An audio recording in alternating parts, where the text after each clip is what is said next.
પણ આવનારા 3 દિવસ પછીની આ આપણે ફોરકાસ્ટ બતાવી રહ્યા છે। ચોમાસાની હરણફાળ ગતિ હાલ તો દેખાઈ રહી છે। ચોમાસું પણ નજીક આવી રહ્યું છે। જે અનુમાન હતું તે પ્રકારની એક અઠવાડિયું વહેલું બેસી જશે। ચોમાસું હવે ગમે ત્યારે કેરળમાં એન્ટ્રી મારી શકે છે। તૈયારી રાખવાની રહેશે અને એ કેરળ બાદ પછી ધીરે ધીરે ચોમાસું ઉપર આવશે। કેરળથી અંદાજે 100 કિલોમીટર જેટલું દૂર છે અત્યારે ચોમાસું અને કેરળ બાદ કર્ણાટક, ગોવા, મહારાષ્ટ્ર અને ત્યારબાદ આપણું ગુજરાત। એટલે 15મી તારીખ લગભગ 1 મહિનો પણ નથી રહ્યો હવે ચોમાસામાં।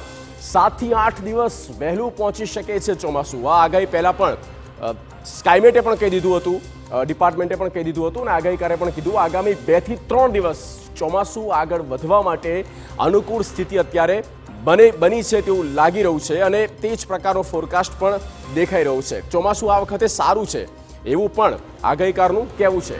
ગુજરાતમાં પણ 7 દિવસ વહેલું આવી શકે ચોમાસું। લગભગ 22મી તારીખની આસપાસ ચોમાસું બેસતું હોય છે, 22થી લઈને 18 થી 22ની વચ્ચે। પણ આ વખતે 10મી જૂન 10મી તારીખની આસપાસ વરસાદ એટલે કે ચોમાસું બેસી જશે ગુજરાતમાં અને તેની શરૂઆત થશે તો એ છે દક્ષિણ ગુજરાત।